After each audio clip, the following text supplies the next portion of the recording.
everybody. My name is Mark Rosenberg. I am the VP of Diaspora Partnerships at Nefesh B'Nefesh. We are all holding our breaths. We are all really trying to figure out what is going on with the news that is changing by the minute. And obviously, our thoughts are with the civilians and the Chaylim, the soldiers and police people who are out there.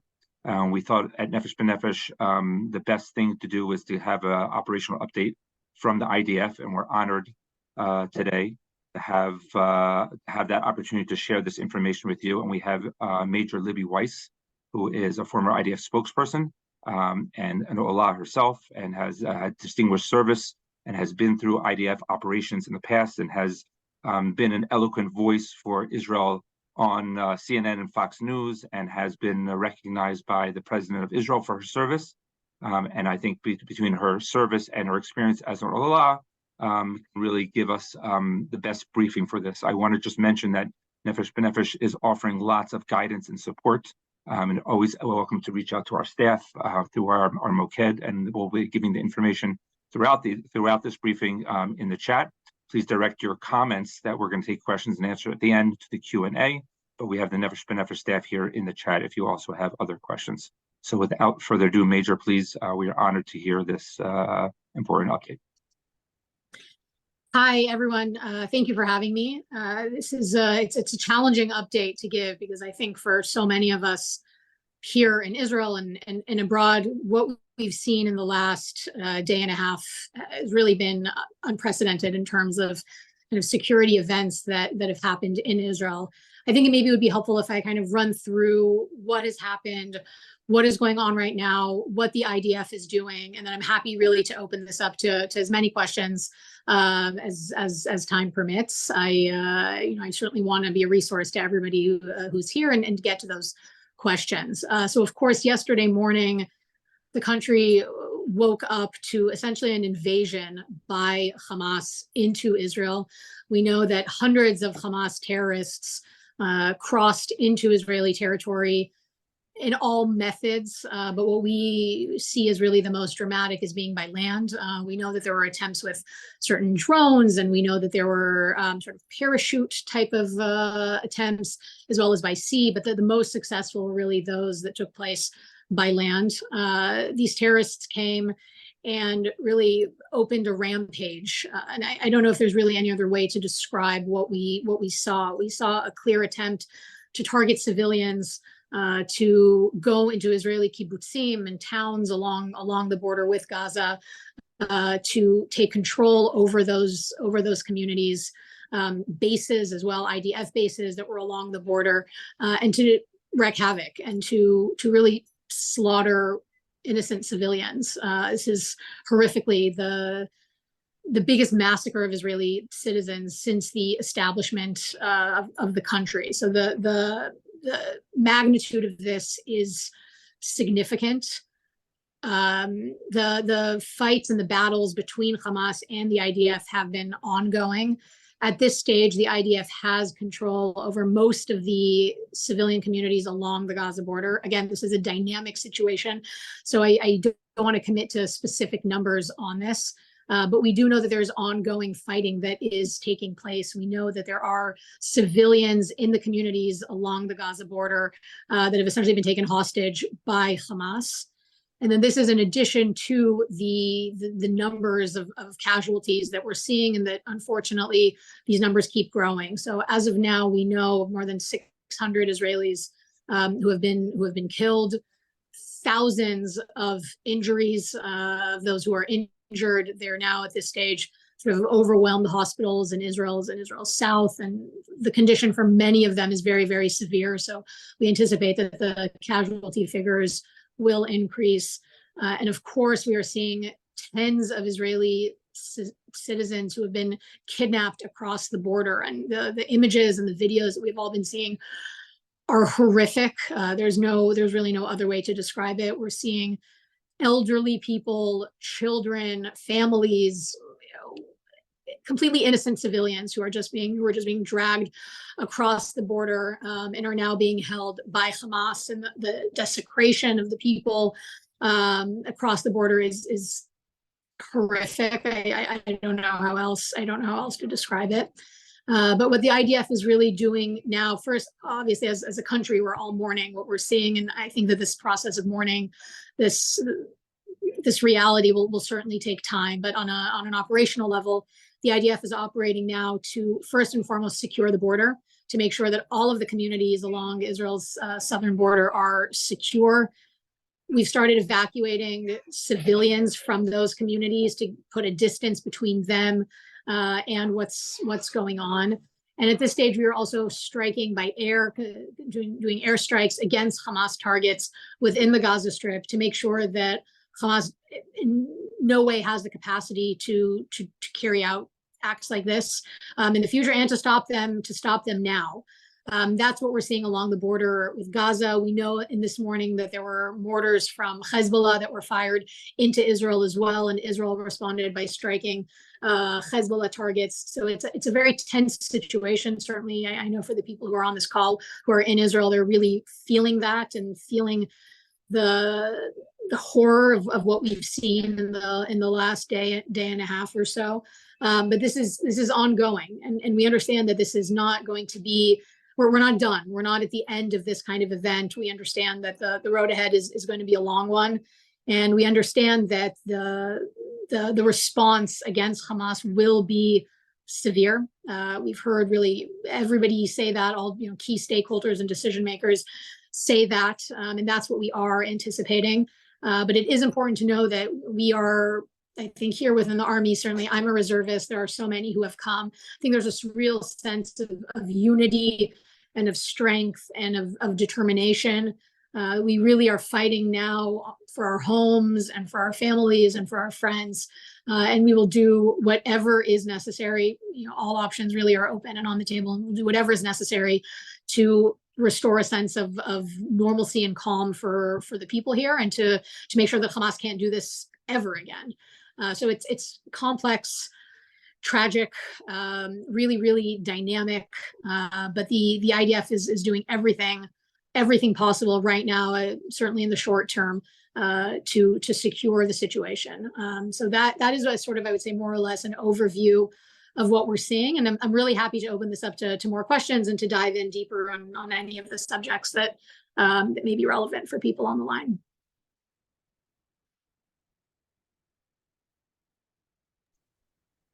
Okay, we have a bunch of questions coming into the Q&A. Thank you for that. It is sobering. It is difficult, especially with all the information we're getting from lots of different places. So I'm going to share some of these questions that are coming to. First two questions are: has the IDF gone into Gaza yet? You did talk about that, but this is a question that came in. And what is the exact understanding of the numbers of infiltrators in Israel and their lead locations? Yeah, so both are really important questions. Right now, in terms of the IDF's response, we're talking about airstrikes within the Gaza Strip, on Hamas targets within Gaza. We're not at a stage yet to discuss sort of a ground invasion with troops on the ground or anything like that. Right now, we're talking about pinpoint strikes on Hamas targets within the Gaza Strip. The idea really is to prevent them from being able to do this again. So that means striking intelligence sites, communication sites, different infrastructure that they use for terror purposes, for what they're doing, communication centers, all of those kinds of things, and to strike a very, very serious blow to their operational capacity. So that is for the first question. For the second question, in terms of how many, I can't give an exact number. It's a dynamic sort of situation and assessment right now. But we know that hundreds of Hamas terrorists crossed into the country yesterday morning. Okay. There's a question that a lot of people are thinking is, please also, I'm sure it's going to come back to the situation in the south, but please update us on the situation that's developing in the north with Hezbollah. So we have been watching, and this is always something that you think about when a crisis, certainly this is even larger than anything that we faced in the past, but when a crisis like this emerges, we of course are looking at our other borders and are monitoring the situation there very, very closely. So this morning, Hezbollah launched several mortars into Israel. Israel responded by striking Hezbollah targets in the north. And we send a very, very clear message. And I think this is really important for everyone to hear this, which is that we could not be clearer in our message to Hezbollah, to other terror organizations that are operating in other countries, to other countries that are sponsors of terror. We say, do not test us, do not get involved with this. This was a message that was also echoed, of course, by the U.S. president. But we are monitoring the situation on all of our borders very, very, very closely. And we couldn't be even any clearer in saying to Hezbollah, to any other player, do not get involved in this, do not test us, and do not open that door in any capacity. A few questions came in of this. How is it possible we didn't know this is coming? Was one question. Was there such an intelligence failure to see this is coming? How does the IDF begin? Because obviously this takes months to analyze it. But what is the first response to this question? First and foremost, honestly, our focus right now is on securing the situation on an operational level on the ground. So our focus right now is first and foremost on securing the communities along the Gaza border within Israeli territory, making sure that we have eliminated all of the Hamas terrorists that are operating. And that right now is the main focus. There's no question that there will be really thorough discussions and questions, and those questions will really be addressed without any question at a later point. I don't have an answer for that right now, and I think right now our focus is not to go there, but our focus right now is on a really emerging kind of acute security need, and to talk about and to control and then regain control of the territory in the south. Major, the questions are bouncing around from different topics, but around the same issue. Again, I'm trying to bring a few of the questions together here. One of them is asking, is there evidence that Iran is behind the attack? Another question is saying, what will the state of Israel's response be regarding hostages? And a third question on this topic is there, this is so far away to think about, we're only like we're 30 hours into this. What is the IDF talking about? A conclusion of this, finishing off Hamas, a ceasefire, where this go? So we're not there yet. We're not there yet of thinking about what the conclusion is.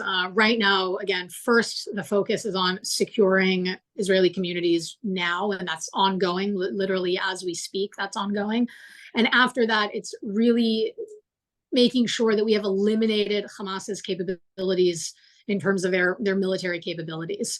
That is the focus. Sort of beyond that, I'm not in a position right now to be able to discuss that or to provide, I think, any meaningful answer on those issues.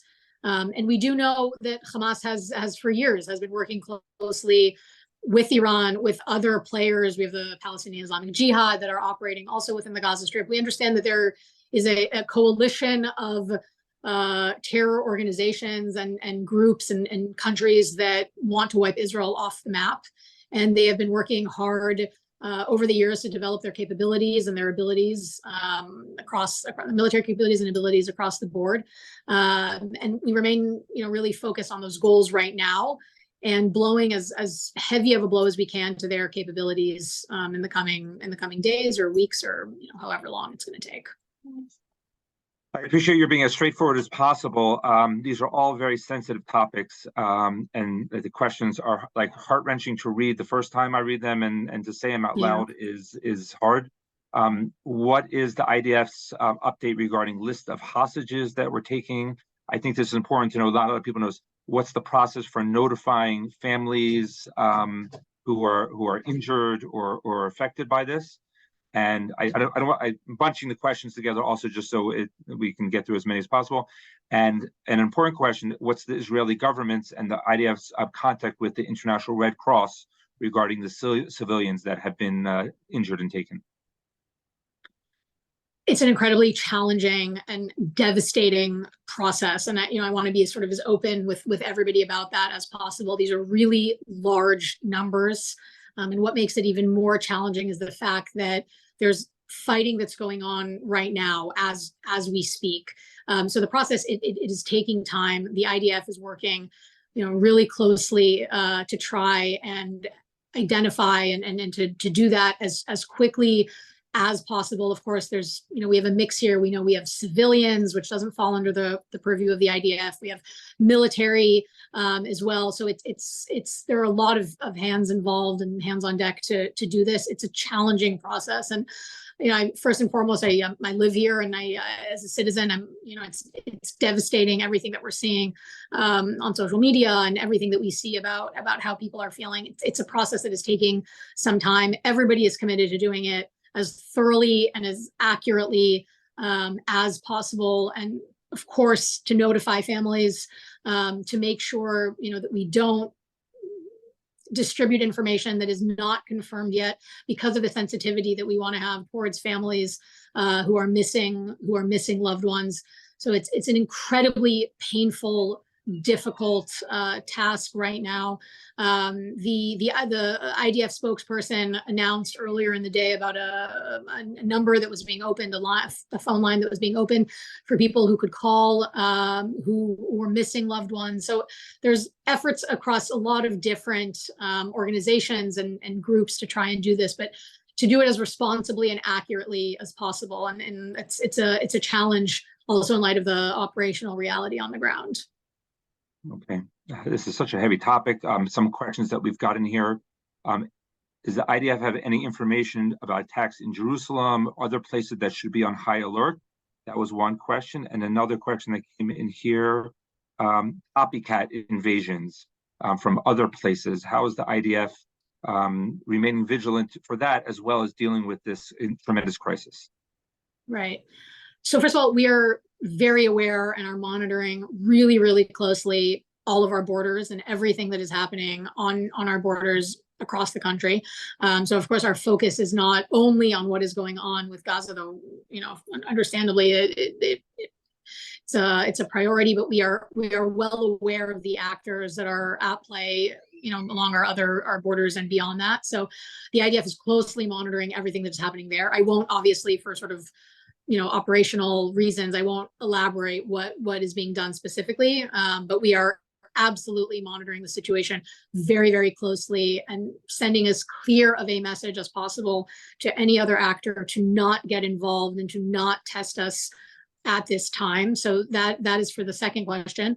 I would say for the first question about specific attacks, I think our security situation is really complicated right now, and I would urge certainly everybody who is in Israel to be aware, to listen to the guidelines of the Home Front Command.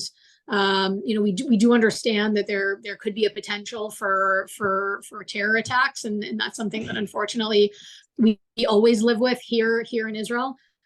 So I can't point to any specific intelligence about something specifically, but I would of course say that we need to always be aware of our surroundings, follow guidelines of the Home Front Command as well. Really, those guidelines save lives. It's absolutely critical in these coming days that we follow those guidelines, and to be aware of our surroundings, as we always have to be here. Thank you. The questions are coming in. We're dealing with some of them are repetitive, some of them have been answered. So I'm trying to bring it together. There's questions that are focusing about the welfare of the hostages, and what is the plan to help rescue them, as well as understanding that like some of the details of what yeshuvim are taking, or is anything being expanded upon. So can you just review back to you mentioned specifically that the goal is to secure the border, but what is as of now at 5 o'clock Israel time, our understanding about expansion of efforts, or is it shrinking? And what is the concern of future threats coming out of the border? And another question is, has the border been closed? That's a question. So it's just a simple question. Has the border been closed? Yeah, so these are all really important questions and are super relevant to everything that's going on by the minute. I can't go into specifics around the hostages and what are the plans and what is going to be done. For obvious reasons, I think I can't go into that. What I can say is that the news that we are seeing and what is going on leaves everybody awake at night on a personal and professional level. There's no doubt that we are monitoring it, that we are in touch, with all different types of stakeholders, and we are aware of the situation. And I'm really unable to sort of say more on an operational level of what is going to be done, but it's an unprecedented, horrific attack on Israelis, and we will do, whatever we are called to do by the government in the coming days and weeks. Okay. It's so very difficult. Looking for a question here.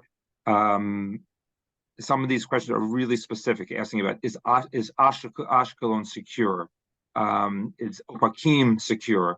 What is your suggestion for people who are looking for updates that are coming? And can you also speak about issues of fake news and people sharing false information, and how this audience here can protect that? It's a sensitive. We all want to be connected so fast to information, and then everyone reads it and processes, and then discovers that it was false. So how is the IDF dealing with that, and how can the consumer be wary about that? So first, I mean, it's a real challenge that, certainly for anybody who's living here, I'm sure in the last 30 hours, sort of the onslaught of WhatsApps and messages and news that's sort of going around, it has been mind-numbing. What I would say is to, one, refer to the IDF for kind of official news about what's going on. And I would do also, I would kind of zoom out for a minute, and I would try to encourage people to have a perspective that this is a really dynamic situation. The situation can change at any moment. Again, we understand that there are battles that are going on right now as we speak. Of course, once those communities have been secured, the IDF will come out with that, and it'll be a very, very public announcement. But it's hard to track it at any given moment for people who are sitting at home. And so I think part of this also requires sort of some degree of realizing that it's a dynamic situation, that things are changing, that things are developing with time, and that we need to try to take a breath and to kind of refer to only official sources for news about what's going on, and to understand that the sort of the pace that exists within the military is not always the same pace that exists outside of it. Of course, we are right now, we're in a war. That's the reality right now. And we want to obviously get as much information, accurate information, out to everybody as soon as possible. But the emphasis is really on accuracy, because simply putting out information that isn't accurate won't help anyone. That won't do anything. On the contrary, it'll probably be very damaging. So this requires some degree of being patient and cautious and sort of aware of the situation that we're in right now and how unique this situation is. This isn't like previous operations in Gaza or sort of rounds of violence between Gaza and Israel. That's not the case. We are sort of we've crossed the line, and we're in a very new scenario. And that, I think, requires sort of a degree of being aware of that and realizing what that means as it unfolds. I lost the question here because they're really coming in fast and furious. Again, some of them are repetitive, so I hope that people are listening. Again, this will be recorded and shared through our channels. Everyone, we really appreciate the IDF Spokesperson's office, and especially Major Libby Weiss, for sharing her frankness and this directness as best we can to understand it. There was talk about centralizing a place for people who wanted to get information about missing hostages, missing people, and the person over here, but they hear, again, that people aren't getting back to them. How you mentioned a little bit of understanding patience. How can we communicate a sense of patience when we're feeling so much pressure? That's question number one. And question number two, this has come up a few questions here, and I know it's been around here. What can civilians do? I made Aliyah at the age of 25, and the IDF did not want me. I was too old to serve, so I'm not doing reserve duty. And we have lots of Olim who come at different ages, and they didn't have obligatory service. We see that Mada is not taking blood anymore today, unless you're O positive. what is some things that the IDF is saying that can be done to support this and help this be a successful operation? So I don't know that the IDF is necessarily coming out and saying what can be done. I can say from my perspective as someone who lives here and from what I've seen, of course, people that are going and doing reserve duty, I myself included, that's one area that might not be relevant for everyone. But people are really scared right now, and I think being friends and being there to comfort each other is really, really important right now. Check up on your friends who are maybe living alone. Anybody who you think might be particularly frightened right now, check up on those people. There are a lot of, I think, other ways to volunteer, whether it's trying to host people who are coming from the South, other groups, not NGOs that are trying to organize things for kids who are down in the South, or I've even seen people offer to adopt or to take in to shelter pets for people that have had to leave their home. I think what makes Israel such a beautiful country is the sense that people get involved, and that, even if it's not an official capacity or there's no uniform or something like that, we can be here to help each other. And I think that starts with calling your friends, seeing how they're doing, checking in with them, and seeing how we can all support each other. I think that's the best advice on a personal level that I can give. Okay. This question repeated a few times, so I want to ask it. It circles back to something you said before. Is there a risk that that terrorists will proceed to communities further than they currently are? Is the chance of attack spreading farther? Is there concern that the terrorists who are currently being hunted will press into other territory, or is there currently a boundary around them and they are being encircled? I would say that I think that these risks exist. Of course, I wouldn't feel comfortable to tell you this risk doesn't exist, or it's not something that we need to be concerned about. But what I will say, and this I'm very comfortable to say it emphatically, which is that the IDF is doing right now everything possible to A, secure the border, B, make sure that we have found any of the terrorists that have crossed into Israeli territory that haven't been arrested or who haven't been killed within the battle. The vision right now is we're looking at the country as a whole. We understand that this entire country is under threat, whether from the sky, whether in other ways. Mm-hmm. So we have our eyes everywhere right now. Thank you. There's a few questions that circle around this important topic, and it's important to get the word out about that. One question is the safety level of public transportation in Israel, in Jerusalem. Our mamad door, the bomb shelter door, doesn't have a window. It's the best option for the shelter for sirens. Where should someone go when they have questions about safety? Obviously, the IDF has many different units in it, but those dealing with the Iron Dome are not worried about the window that's in my safety room here. Where should you direct our Olim to get that information? So I would really recommend everybody to download the Homefront Command app, the Pikuda Oref app, and I believe that through the app there's a way to reach out to representatives of the Homefront Command who can provide sort of more specific information. I would also encourage people to reach out, again, if you have really specific concerns about your mamad or something along those lines, to contact your municipality and to be in touch with them. And across the board, though, I would encourage people to, if there are sirens, go to a mamad, follow those instructions. The shelters in the country have been built according to certain guidelines. And we do know, and we've seen this in every operation with Gaza, that when rockets are launched, the safest place to be is in a shelter, in a mamad, and to follow the Homefront Command's instructions. If you don't have a mamad, if you're outside and you cannot get to a mamad, if you can't run to an apartment building, or you can't do that, if you're in an open area, then of course it's to lie flat on the floor, cover your head, cover your neck. This is not a time for people to try to be heroes, or not a time to try and film anything, to record anything.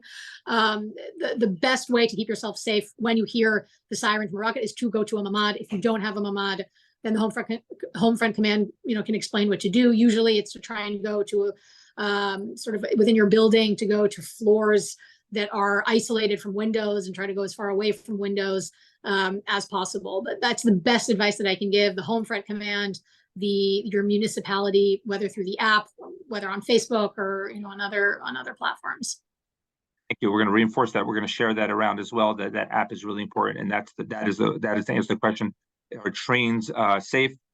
What is the IDF's comment about international flights continuing? I know, you can correct me wrong, El Al has continued its flights. Other airlines have canceled. The airport is open. Is it closed? Can you confirm what is going to be the at least short-term future for international travel? Yeah, so it's not something that falls under the IDF, so I don't have any kind of official information to be able to give about that. I think that, and I'm assuming that the airport or the air authority has more information about that. I do think what you're saying is right from what I've heard, that El Al is continuing flights, but I don't have any official information to be able to share on that. Okay. Great. A lot of questions about volunteering, and we appreciate that. And we're not going to ask the IDF for volunteers because they have a trained unit that a lot of service goes into that. And we are Nefesh are working to create more resources. Unfortunately, every time it gets announced, it gets filled.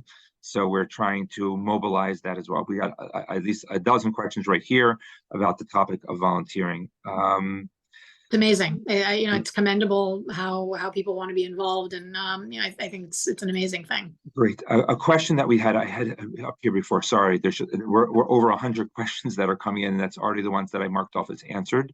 A question about those people thinking about making Aliyah. Should they put off? And the questions about visiting family. What is the IDF's message about again this idea that we are really connected to Jews from around the world, and there are people planning to come in the next few days? What can we say about the situation?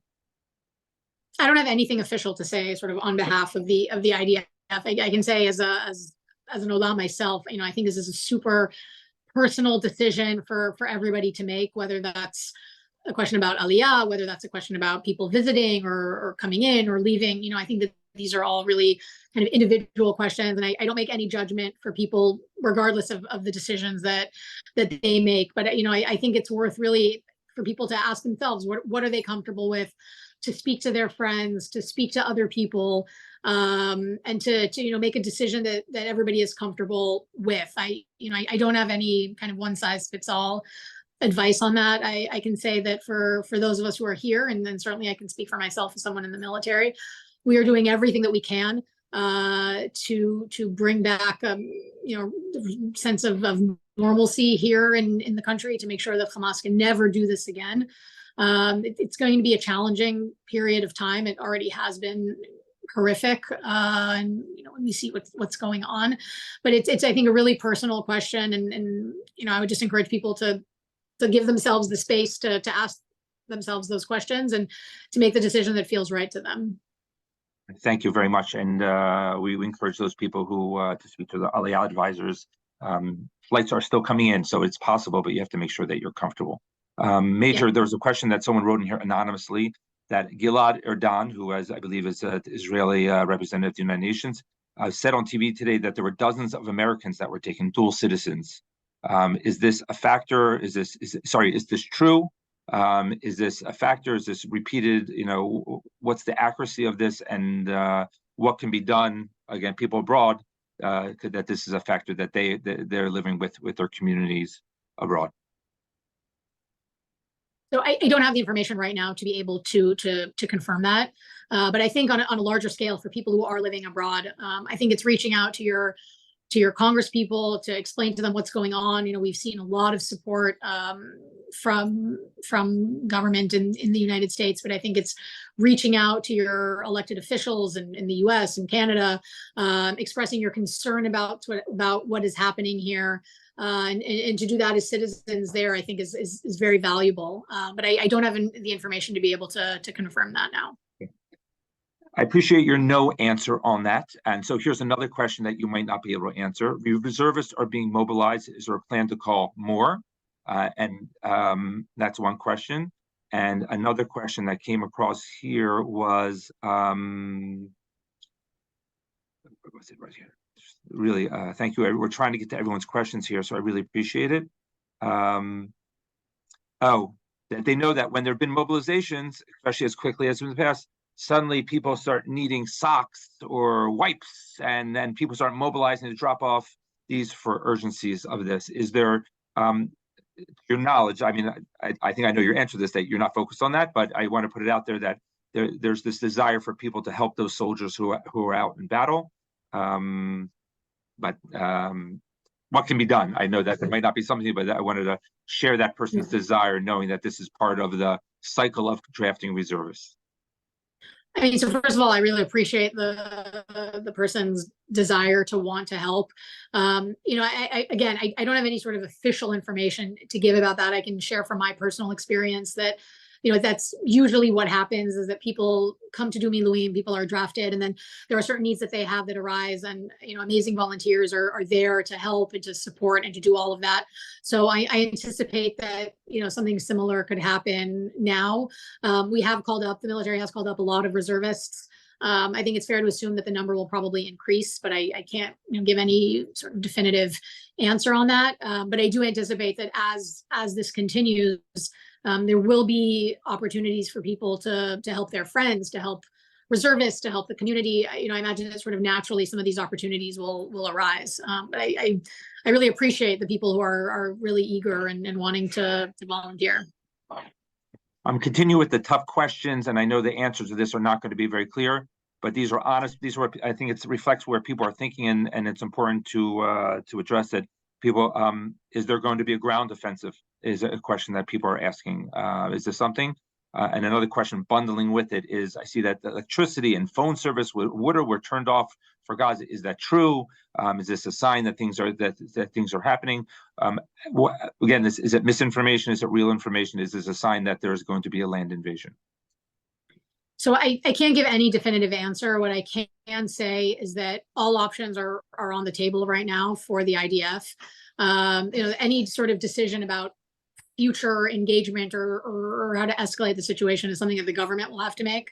It's not a decision that the IDF makes on its own. So it's something that the government will have to, you know, instruct. So it's not something that I can comment about right now. I will say that all options are on the table for the military right now, but you know, that's not where we're at the moment.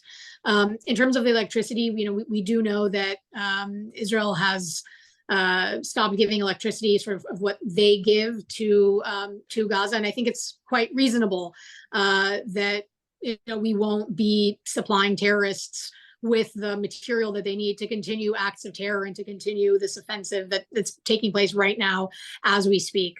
Down the road from that, beyond that, I don't have the information to provide on that, and it's not something that sort of falls under the purview of the military. So we'll see that together as things unfold. Okay. In the category of questions that the IDF can't answer, that the government needs to answer, there are questions here about unity governments that I'm not asking you. There are questions here about, I'm not the person to answer. The question I'm not asking is about any chance the United Nations will help getting the hostages back, because that is a political venue for it. I'm acknowledging these questions that came through as questions that we can't. There's a beautiful question here from a person that he hears that the food on the IDF bases isn't so good always, and they're happy to help out as well. But I love that he's in Nahariya and wants to go to the bases. We address that topic of it. Questions that came through about staying indoors and keeping your children home. This is a question goes again. Pikuda Orif is giving instructions about those rules. They are changing. They're dynamic to your city transportation. So please, that is the location for that. It's important. Again, Nefesh B'Nefesh. We're so appreciative that the IDF is taking this time. We hope to do it again if the need continues. But to go to the source of the information to slice through it. A question that came through here is, we talked about the airport. Is the IDF looking to support from the United States? Is it coordinating these efforts? Obviously, there's a political question from that, but on the Army level, is there something that the Army is saying about their coordination with the United Nations? We got 5 questions about that. Well, I mean, of course, we all heard the statements that were made by President Biden, in the U.S. And I think on all kinds of levels, there are, there are discussions and openness that's taking place as we've seen between kind of leaders at all levels within the U.S. and Israel. And the U.S. has been very sort of public and open about those statements. I won't go into any kind of more specifics about any kind of tactical issues that have come up in discussions or anything like that. But I think both sides are being very open about the discussions that are being had and the positions of both countries, and certainly of the U.S. Vis-a-vis Israel right now. Yes, it's there's a lot of questions that are just repeating things that we said, and I think it's expressing that there's a lot of commonality that people are looking for answers about what's going to happen and what they can do, and especially focus on the people that are not returning to their home. A question came through here. They heard that the red alert app has been compromised and you should delete it. Is that credible information?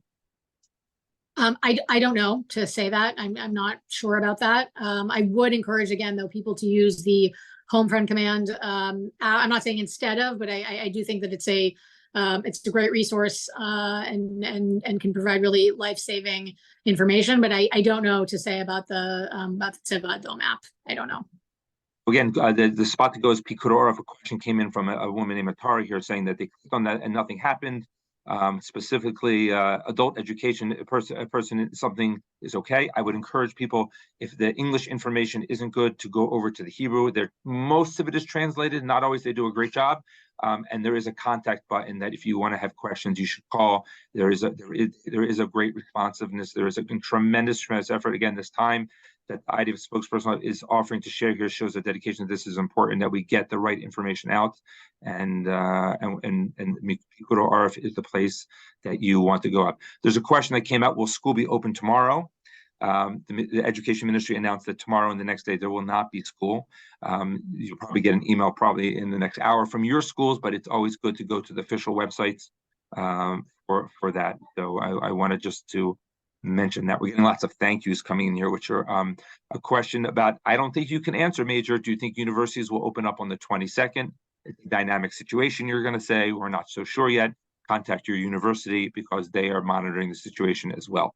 Is that a good answer? Yeah, yes, exactly. I'm not sure, but I anticipate that if it's any comfort, these are questions that everybody is asking. Certainly, whoever's asking it is not the only one, and I'm sure that you'll get kind of relevant updates from the university, as the situation unfolds. We have time for a few more questions. I really appreciate your time here, so I'm going to try and get the ones that we haven't really had a chance to address. Just again, some tough ones, some just direct ones. A few questions came in here about dealing with people who have been here through other waves of terrorism attack and how they should feel securely about going to places. Again, Israel is a mixed society. You go to hospitals, there are Arabs and Jews working together and living together. How does the IDF suggest we combat ourselves and protect ourselves, knowing that there is currently a front that is happening over there, and maintain our vigilance against other things that are happening? So, I don't know that I have any kind of official advice, any official statement that I can give on that. What I would say, sort of, on the official level, is to listen to the instructions of the Homefront Command. If there are again, not to seek adventure at this time, of course, if there are areas where, the instructions are for citizens not to leave their home, I would obviously tell people not to get into the car and to try and drive there, and likely they'll be stopped by the military on their way there. So one, I don't think this is any time for wild adventures that violate kind of official guidelines of the Homefront Command or of the police or anything like that. But I think on the individual level, people have to measure and gauge their level of comfort, and to maintain a sense of awareness always, and especially during this time right now. But my biggest piece of advice, honestly, about staying safe is to, and I almost sound like a broken record, but I'll say it again because of how important it is. when there is a siren, go to a shelter to listen to those instructions of the home front command. I've been in many operations with incoming rocket fire from Gaza, and this is single-handedly the best thing that people can do to stay safe. So follow those instructions, follow the instructions that are coming out by the police, by the home front command about other areas, and to not search for, I would say, adventure at this time. Okay. A very direct question here, and I'm gonna rephrase it, is that you haven't been able to specifically talk about the number of hostages and what's going on there, and a lot of questions about that. Can you just explain why the IDF is not giving? Obviously, the number might change, but the position, that the strategy and part of the approach as Israel responds to this, while you're seeing different numbers, it might be 100 hostages, it might be a dozen hostages. What is the military's response about not giving an exact number, and how people should both digest it but also share it out? And there's a lot of questions about how they can be cyber warriors and respond and make sure that the good message is out there, and why the numbers are less important in this type of battle. The first thing I would say is that, as an IDF official, I can only provide accurate, vetted information that we all know to be accurate, and that takes time in a scenario where there is an ongoing battle and where a war is taking place as we speak. So I am limited in the information that I can give because I can only provide a accurate, vetted information. And of course, there's an issue here of families and other people who must know this information before it's made public. So those are really the limitations. And I have to say, as somebody here in the military doing this, I feel very comfortable with those limitations and understanding that I can only provide information that's accurate.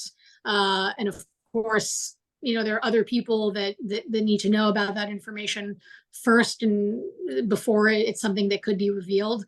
But aside from being able to say that we know of tens of people, I think what's more important here is really being able to understand the magnitude of the event and the stories that are coming out. And we've seen a lot of these stories being shared, and as the IDF, I can't share information that I don't know to be totally accurate, but I would encourage people to listen to the survivors, listen to people who are looking for their families, and to be able to do that even without a specific number. I don't know that the specific number is absolutely necessary to be able to sort of talk about the horrors that we've seen in the last day and a half. Okay, as I mentioned, we're going to try and wrap up here. We're still at 90-some questions coming in here. Here's a very special question came in from someone, D. Stark here, and it's mentioning that there's been a lot of division and toxicity in Israel infighting over the past half a year, a few years, how people say it. What is the efforts to restore public faith, and what is the IDF's feelings about this, and how it's going to either help in their ability to fight this battle, and also obviously affect the global community? Yeah, I can only really speak from the perspective of the military and what I have seen. But what I have seen are reservists who are all coming in, who feel compelled to contribute. People from all over the country, from different ethnic backgrounds, religious backgrounds, political thoughts, whatever it is, people really coming together with the understanding that right now we are fighting for our homes, we are fighting for our families and our friends, and that is what I am seeing as the spirit right now within the IDF. We're fighting very, very hard across all fronts to do that, and that's the mission that's guiding all of us. Beyond the military, it's not something I can really talk about while in uniform or anything like that. But I think we all are right now facing a common goal, which is to fight Hamas, to make sure that Hamas can't do this again, to support and to help the injured and the kidnapped, and that is what we're doing. And I think that's what is motivating everybody across the board, certainly within the military. Okay, we're eking out these last questions. It's hard to choose, but I think there are a few here that just stand out. I thought this one was telling, and I know it's a subjective answer, but I think you have a good objective answer. Our son in Jerusalem is telling us that we should be good if we came from Carmiel to be with him. Is it being recommended by the authorities? How does one know that it's a time to maybe relocate or to stay where you are? Can you just repeat that answer? Because I think it's important for people's anxiety about something to happen, that they know where to go. Yeah, so I would recommend, again, for everybody to look at the guidelines by the Home Front Command, look at the guidelines that are being put out by the police about movement in your specific area. I know there are people here on the call who are from the whole country, so I won't go into any kind of specific information just because it won't be useful and it's something that's changing. But certainly look at those resources, see what is being recommended, what's being prohibited and what's being recommended. And then, I think people should make the decisions that they are comfortable with within the recommendations of the authorities that are tasked with this. So it's Home Front Command, police, your municipality to an extent, and elsewhere. Okay, just the last maybe two here. Time is almost up. There are two interesting questions that I think if I merge them together, it would be interesting to hear your official response on them. Is that one person writes, it appears that the map of sirens has shrunk only to a few places around and close to Gaza. Does that mean that we've already affected their ability to shoot? And then a harsh question of saying, why is the IDF holding back when grandmothers, women, and children have been dragged into captivity? There's a feeling, obviously, we don't know what's happening in the bunker, in the bore, and the plan of attack, but can you send a message to the people who are seeing these things? Again, that some of the clips are really, really harsh, but they see signs that they're shrinking sirens. How are we able to manage the news to understand what's really happening? Our priority first and foremost is to secure the border, to make sure that there is no Hamas terrorist that is maneuvering, operating within Israel, to make sure that communities along the south are safe, and to, again, make sure that none of these Hamas terrorists are operating. That is the first priority. I think it's an understandable priority. It makes a lot of sense, I think, for when we look at the situation. After that, the Air Force has been striking and is continuing to strike major Hamas targets within the Gaza Strip to make sure that they cannot do this again. Those kinds of sites include weapons caches, command and control centers, intelligence centers, all of those kinds of things to make sure that they can't do this. I hear the question and I hear the sense of why not more. Right now, the priority is really, really clear, and that focus is really, really clear. But we are at, and this has been said by the Prime Minister and the Minister of Defense, we are just at the start. We are not, this is not done. We are not at the end of this. And we anticipate this is going to be a long battle. We're planning it and looking at it in that kind of way. So that is something that I would really want to be clear about. And in terms of the radius of the rockets, we of course are striking weapons caches within the Gaza Strip. But again, I would encourage everybody to remain vigilant in these early days. Not to think that there isn't a threat, or that we don't need to follow, again, guidelines of the Home Front Command or go into a shelter or something like that. But the IDF is operating nonstop, 24 hours. We'll continue to do so to make sure that we win this. Amazing. Final two questions. One is a very technical question, and one is a question that just flooded in at the end here with like 20 people asking it. The first one is Israel formally declared a state of war? How does that play out? Is it a lechima? That might be a war. That some people don't know that a war and a mivtza, there was Suketan. Is it officially a war? A few questions came in about that. What is the official status of our operations today? Yeah, so to declare an official state of war, it's something that the government does. It's not an IDF declaration. I do believe from the last headlines that I saw that the government did come out and say that, but it's a government decision. It's not a decision of the military. There are differences in terms of, you were right about Suketan as an operation versus something else like that. A decision that is made by the government. There are distinctions and sort of reasons for doing that. But on a practical level, in terms of what the IDF is doing, again, we are continuing to work to secure the communities in the south, to strike Hamas, and to strike a very, very serious blow to them in the Gaza Strip. Okay, thank you. And this question came in, again, I mentioned about 20 times here. I'm going to phrase it differently. There are about 4,500 North American 18-year-olds doing a gap year in Israel, studying at different places all over the country, a lot around the Jerusalem area, and their parents are worried. So it's a great way for us to wrap up about this idea of Pikud Oref and the need to stay vigilant and be on guard. But it's expressing this concept. There are a lot of people here together, and we need to have that. And we'll be sharing with everybody not only a copy of the recording for this, but also there was a request to follow, if you're not, whether you're on Facebook, on Twitter, on Instagram. The IDF has a tremendous presence there where they're trying to get ahead of a lot of the news that is out there. So it's important to stay connected to that news. And we really, really appreciate, Major, your time. And we hope that if need be, we'll be able to turn to you again, maybe in a couple of days for another update about this. But again, thank you very, very much. Okay. Thank you. And my name is Mark from Nefesh B'Nefesh. We thank the over 1,000 people that really tuned into this. We're going to encourage you to please follow up again with Pikud Oref. Download that app. We have a list on our website of different resources. You contact our offices and our hotline, answers@nbn.org.il. Please make sure that you are staying safe, and obviously we are praying for a return of peace, a return of safety for all of our soldiers, those people on the front lines, and that we'll be able to have a greater sense of security. Wishing everyone strength, and we will be in touch about further updates.